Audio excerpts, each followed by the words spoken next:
Oi pessoal, Marcelo Serrano aqui, esse é mais um episódio do podcast Tal Views. Antes de começar, eu deixo o convite para você que nos acompanha aqui no podcast, seguir as nossas outras plataformas. A gente tem criado conteúdos diários no Instagram que complementam o episódio. A gente tem a disponibilização desse episódio em vídeo no YouTube e também no Spotify.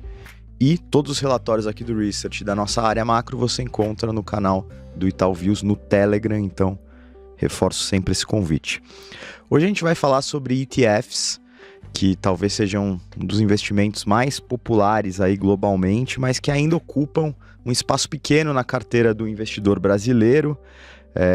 A gente tem uma soma de mais de 10 trilhões de dólares investidos nessa classe, sendo 70% mais ou menos alocado por investidores americanos. No Brasil, o volume gira em torno de 45 bilhões de reais. E a ideia desse episódio é explorar um pouco o potencial desse produto, explicar como ele funciona, contextualizar como ele pode ser uma ferramenta importante aí na criação de uma estratégia de investimentos, vantagens. E para ajudar a gente em todas essas questões, a gente conta hoje com a participação do Renato Eide, que é gestor de fundos de índice aqui na Itaú Asset. Eide, tudo bem? Bem-vindo. Legal, obrigado Marcelo pelo convite. Pessoal, um privilégio estar aqui. Vamos fazer desse um papo super bacana para a gente trazer mais conteúdo sobre toda essa possibilidade que os ETFs oferecem quando a gente pensa em investimento. Não, muito bacana. A gente está com o podcast no ar há bastante tempo e é a primeira vez que a gente vai falar em profundidade sobre esse produto. Então, acho que para começar de uma forma mais didática e até pegando como exemplo minha mãe, que é ouvinte voraz aqui do podcast por razões óbvias. E se a gente for pegar minha mãe como exemplo, aquele investidor mais leigo, e a gente tivesse que explicar o que é um ETF de forma simples, rápida, e também contextualizando quais que são as vantagens desse produto, como é que você colocaria essa resposta aí, Di? Legal. O ETF nada mais é do que uma forma super simples de você acessar um determinado investimento, acessar uma determinada geografia ou uma tese de investimento através de uma única operação. Então ele é um produto listado em bolsa, em ambiente de bolsa. E aqui a gente está falando de diversas classes de ativos, né? Porque quando a gente fala listado em bolsa, a turma naturalmente vai pensar em ações. Então aqui a gente já está falando de ETFs de renda variável, ETFs de renda fixa, ETFs de criptoativos. Eles já embutem, né, nessa única operação, nesse único produto que você vai acessar, a diversificação, porque a gente está falando de uma cesta de ativos. Então essa é uma das vantagens já para citar, porque eu não preciso escolher a empresa A, B ou C, eu não preciso escolher o título A, B ou C, eu já vou comprar uma cesta diversificada, mas numa única operação. Então isso é uma das vantagens que o ETF traz. Outra vantagem é a possibilidade de eu fazer esse investimento ao longo do dia. Eu não preciso esperar o mercado ir para o fechamento, eu não preciso esperar um determinado momento do dia, eu abro o meu aplicativo, abro a minha corretora e faço aquela operação instantaneamente. Uma outra vantagem é a transparência, porque eu sei efetivamente o que o ETF tem, né? As carteiras dos ETFs são publicadas diariamente. Então, por exemplo, no site itnow.com.br, que é o site de ETFs da Itaú Asset, você consegue acessar todas as carteiras de todos os ETFs todos os dias. Isso gera uma segurança para o investidor de saber efetivamente no que ele está investindo, né? E aí, especificamente nos ETFs de renda fixa, a gente já tem outras vantagens tributárias, por exemplo, né? Uma delas é o fato de os ETFs da Itaú Asset já começarem com uma alíquota de 15% de imposto de renda, que é uma alíquota que para o investidor conseguir atingir, ele precisa ficar 2 anos em outras formas de se investir em renda fixa, né? Então, acho que são várias as vantagens, né? E por isso que a gente vê todo esse crescimento desta forma de se investir ao longo do mundo, e eu acho que aqui não vai ser muito diferente disso. Bacana. Os ETFs estão aqui há 20 anos exatamente, né? Se não me engano, a própria Itaú Asset foi a precursora com o PIB11. Você falou brevemente sobre a possibilidade de seguir várias estratégias, né? Mas para a gente aprofundar um pouco mais nisso, como que a gente tem montado essas estratégias? Assim, que tipo de indicadores o pessoal tem buscado mais, tanto quando a gente olha para equities quanto renda fixa? O que tem sido mais popular em termos de ETFs por aqui? Legal. De fato, esse ano a gente está comemorando 20 anos do lançamento do primeiro ETF no mercado brasileiro, o PIBB11, lançado em 2004 pela Itaú Asset, e que durante muito tempo foi o ETF mais barato do mundo. Né? Ele custa 6 bases, né? Então você imagina em 2004 lançar um ETF custando 6 bases, foi o ETF mais barato do mundo por um longo período de tempo. Né?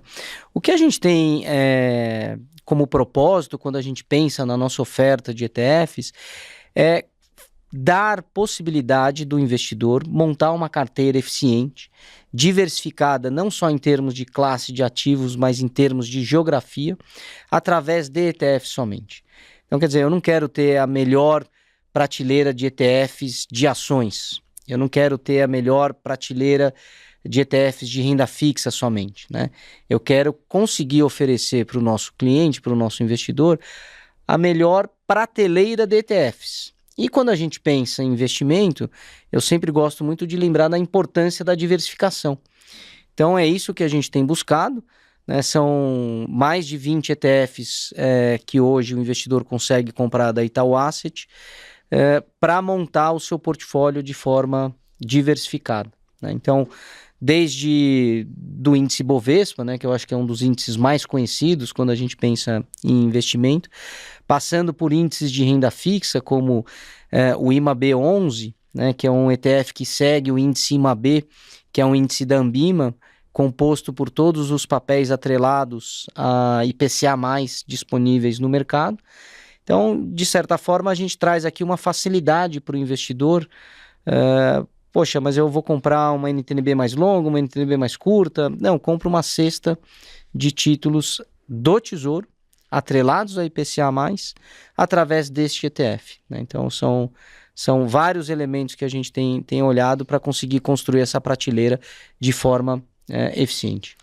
Não, e esse é um ponto interessante, né? Porque quando a gente pensa em ETFs de renda variável, é mais fácil de entender a vantagem para o investidor, que muitas vezes não se sente confortável em fazer o stock picking ali e para montar uma estratégia. Mas quando a gente olha para a renda fixa, minha percepção é que o investidor já fica um pouco mais confortável em alocar diretamente, né? Enfim, esperar o vencimento, enfim. Você estava comentando do potencial de diversificação dos ETFs de renda fixa. Como você vê hoje isso? Como é que é até a concorrência, se acha que a gente pode dizer assim, entre os ETFs e a alocação direta em títulos hoje? Legal. Hoje nós temos 4 ETFs de renda fixa.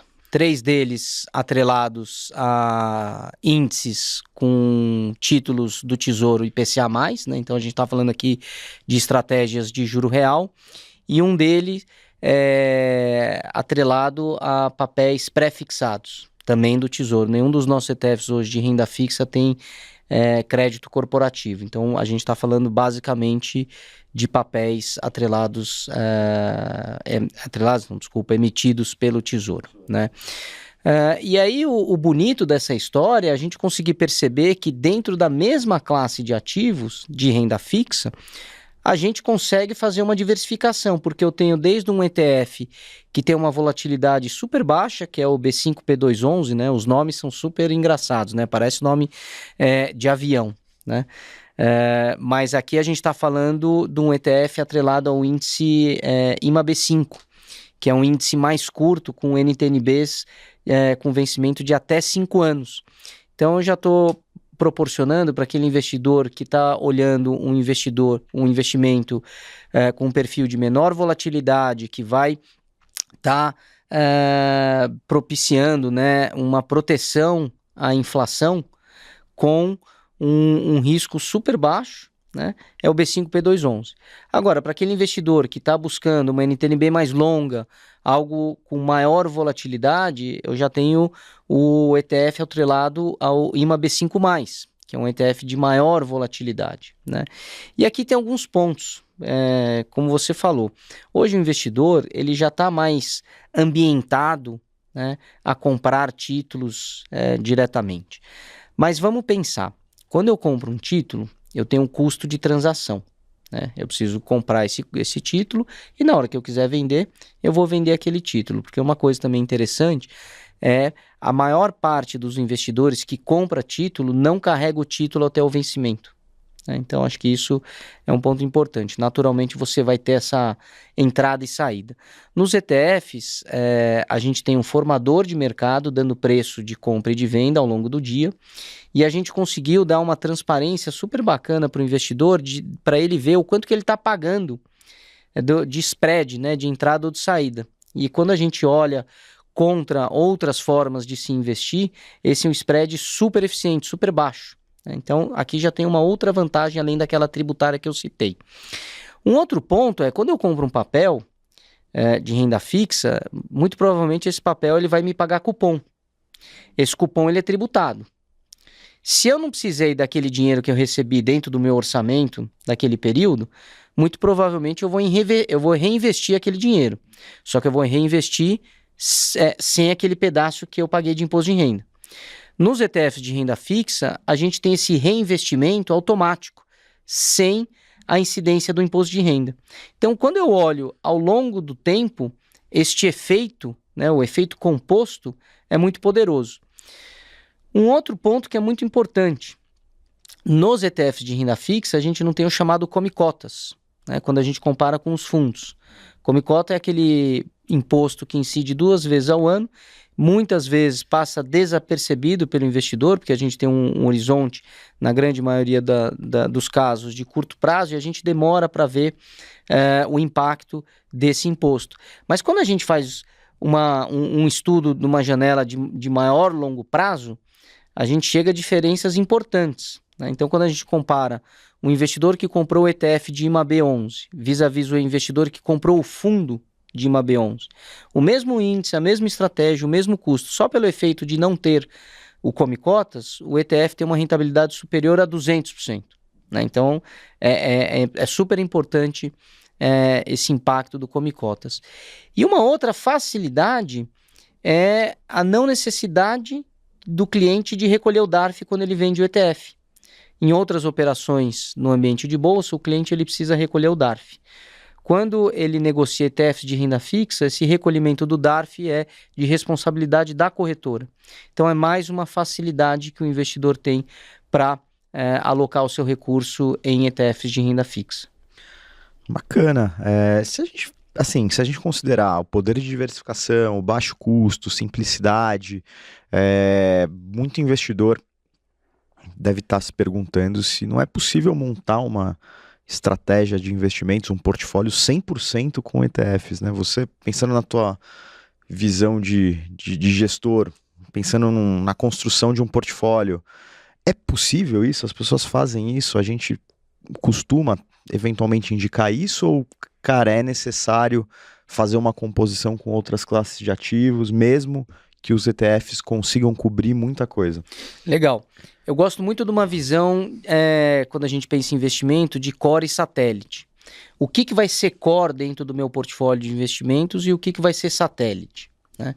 E quando a gente pensa no core, eu acho que naturalmente o que a gente tem que buscar são produtos com vantagens tributárias, né? Produtos com liquidez, né? Que eu acho que é outro ponto que a gente ainda não falou, que hoje é super importante, né? Eu ter a liquidez, o nosso custo de oportunidade ele é alto, então liquidez é algo que importa. O custo, sem dúvida nenhuma, né? Então, dentro do que é core, eu vou buscar todas essas vantagens para compor essa parcela.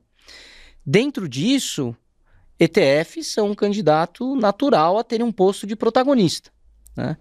Então, eu vou compor aqui investimento internacional, eu vou comprar o SPXI11, né? Então eu coloco lá 20% de S&P. Por que 20%? Não tem um número mágico, né? Isso vai depender muito do seu objetivo de investimento, mas a grande maioria das recomendações oscila em torno desse 20% quando você pensa em exposição internacional. Aí vou adicionar um pouco de bolsa local, né? E vai depender do meu perfil, se eu quero colocar algo mais arriscado, eu vou para um small cap, o nosso SMAC 11. Se eu quiser algo mais conservador, eu coloco o Divo 11, que é um ETF de dividendos. Aí eu posso fazer uma alocação em renda fixa, como a gente estava falando, coloco lá um percentual maior em renda fixa, até pelo perfil do nosso investidor. E aí eu componho esse core, né? Isso significa que eu não vou ter fundos ativos, que eu não vou ter gestão alternativa, né? Um fundo de crédito de maior concentração, com maior prazo de resgate, ou um fundo de crédito mais específico, que eu goste do gestor, né? Claro que pode, né? Uma pergunta que eu recebo muito mas Eide, então é investimento indexado ou investimento ativo? Não, é E. O que eu acho que a gente precisa ajudar o nosso investidor é ele a entender como que ele consegue usar o que há de melhor em ambos os tipos de gestão. E aqui, Marcelo, tem um ponto que eu acho que vale muito a pena a gente comentar, né? Muita gente ainda usa o termo gestão passiva. Eu acho que não tem certo, não tem errado, né? Mas quando eu olho o que é feito dentro da gestão de índice, a gestão indexada, não tem nada de passivo, né? Por exemplo, o nosso ETF de Bovespa, o BOVV11, ele tem um Sharpe de 6. Por quê? Porque o tracking error dele é super baixo, ele é mega colado no índice, mas o fato da gente alugar os papéis da carteira e receber por esses aluguéis, que são 100% revertidos para você, cotista, isso gera um alfa. Então, todo ano eu consigo bater o Ibovespa. Então, vai depender, claro, do aluguel dos papéis, mas via de regra, um Ibovespa mais 0,9%, 1% a gente consegue entregar. Então, por isso que eu não gosto muito de falar em gestão passiva, né? Porque dá a impressão que, eu comprei ali, nada é feito, né? E, na verdade, muito é feito, inclusive, operações para gerarem esse alfa de forma consistente ao longo do tempo. Perfeito. Você estava falando sobre, dando o exemplo do ETF que acompanha o S&P 500, eu acho que essa agenda de internacionalização de portfólio, ela vem crescendo muito. Eu acho que houve uma democratização a esse acesso, seja o acesso direto ou o acesso por meio de produtos aqui comprados em reais no ambiente do mercado financeiro local. Como que o ETF se inseriu nessa agenda? Você acha que tem sido talvez uma das ferramentas mais fáceis de buscar essa alocação offshore? Que tipo de estratégia tem sido usada? É mais S&P 500 e os outros índices da Bolsa Americana? Como é que você tem visto isso? Legal. É uma agenda muito democrática, né? Porque ela facilita o acesso que até pouco tempo atrás era super difícil. Mas hoje a gente consegue ver por diversos meios o quão fácil é você ter o investimento internacional dentro do seu portfólio. Claro que naquela lógica que eu trouxe, né, de o que é core e o que é satélite, o S&P ele segue sendo o principal índice, a principal exposição quando a gente pensa em termos de investimento internacional. Mas, por exemplo, a gente tem um ETF de tecnologia, o Tech 11, né, que é um índice que tem 10 empresas, as 10 empresas elas têm o mesmo peso, e é um índice que, quando você pensa em tecnologia hoje, naturalmente você vai pensar em inteligência artificial, mas que até pouco tempo atrás ele era um índice de metaverso. Por quê? Porque as empresas que lá dentro estão, elas têm uma capacidade de pivotar incrível. Então hoje a agenda é metaverso, investe em metaverso e tal. Putz, não é mais, pivota aqui para inteligência artificial. Então ele consegue ser um índice extremamente dinâmico, e para aquela pessoa, investidor, que queira se posicionar no tema, é algo super fácil. Por quê? Eu vou ter aqui assim, a bola mágica, né? A bola de cristal para saber se vai ser a empresa A, B ou C que vai ser a vencedora dentro de uma corrida de inteligência artificial, muito difícil, né? Você tem N cases de empresas que começaram juntas, atuando no mesmo setor, sobre a mesma ótica, e que uma delas conseguiu abocanhar tudo, né? Acho que essa é a beleza do ETF. Então, eu já consigo, numa única operação, acessar esse tema, né, esse setor, através, por exemplo, do ETF Tech 11. E aí, claro, vai ser algo mais nichado, vai ser algo mais satélite dentro do meu portfólio, mas o que a gente percebe dentro desse tema de investimento internacional, que a gente tem ainda muita oportunidade de mostrar para o investidor que o único almoço grátis em investimentos é a diversificação. E uma das grandes diversificações que a gente tem é a possibilidade de se investir em estratégias internacionais. E quando a gente pensa em tendências temáticas, né? Você trouxe inteligência artificial, acho que cada vez mais, até ETFs lá fora buscam cobrir um pouco essas agendas, biotecnologia, cybersecurity. Você acha que aqui no Brasil a gente está amadurecendo para tentar replicar essas estratégias que já são mais hype, assim, globalmente? O investidor está de olho nisso ou ainda é muito prematuro? Cara, é o que você falou, né? Sempre gera um buzz, sempre tem um hype. Putz, a gente tem ETF de hidrogênio, ETF de green revenue, que são empresas que estão pivotadas aqui numa agenda de transição. Mas, de novo, eu acho que é importante estar atento a isso, né? Aquela dinâmica do satélite e do core. Mas eu volto nessa questão, né? O quanto que eu vou alocar nisso? Será que isso aí é o meu core, né? Eu acho que tem muita gente que quer alinhar o seu investimento ao seu propósito, que eu acho que é super importante. Esse tipo de estratégia possibilita, né? Mas vai ser o core do meu investimento? Se for, vai ser para um grupo muito específico de investidores, né? No Brasil, a gente tem ETFs setoriais, né?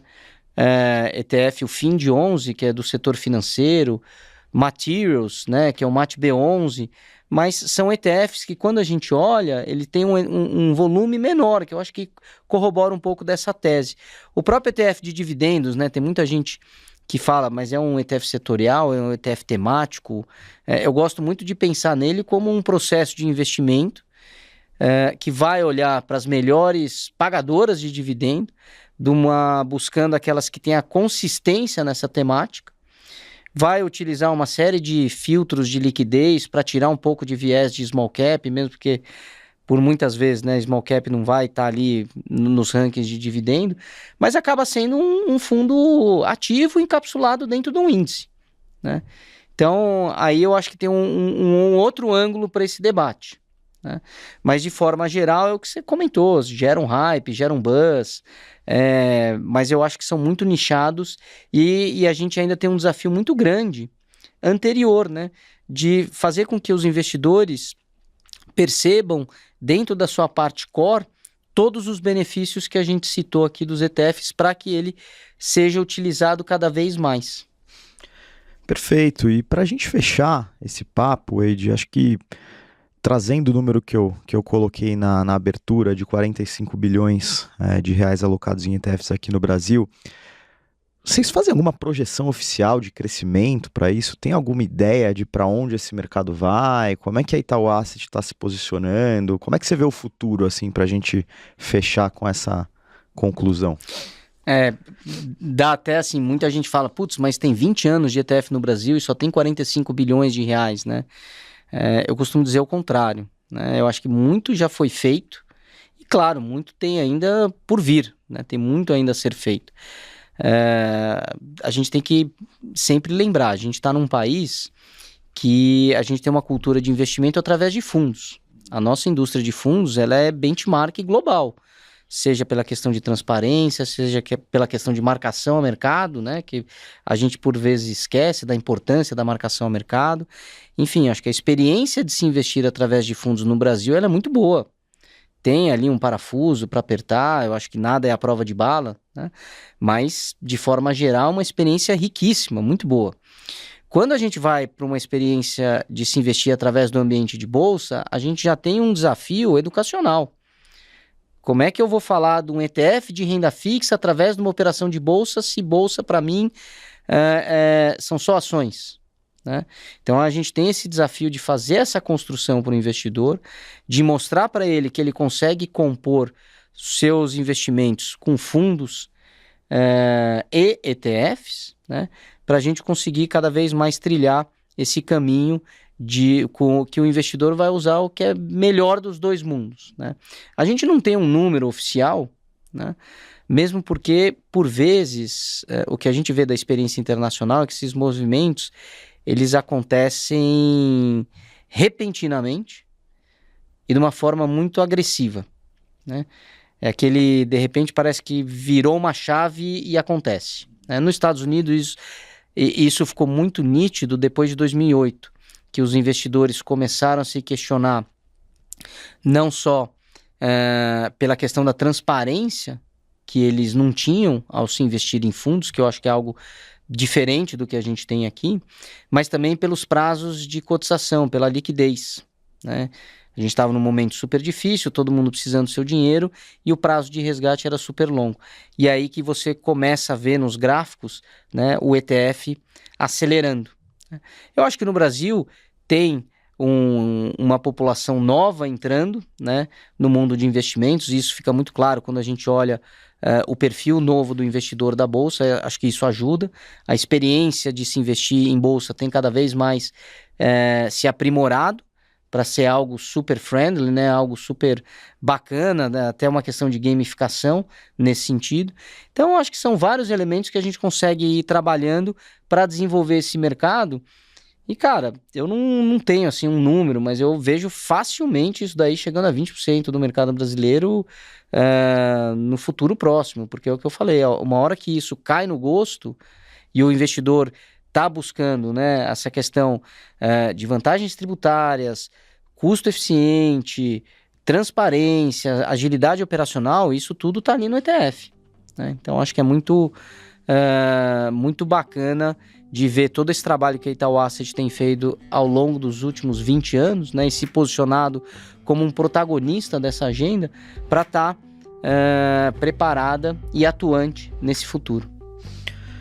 Perfeito, acho que a gente conseguiu cumprir bem a pauta, explicar bem o funcionamento dos ETFs aqui. Então, queria, antes de concluir, agradecer novamente a participação do Renato Eide aqui com a gente. Valeu! Legal, obrigado, Marcelo. Boa. Obrigado, turma.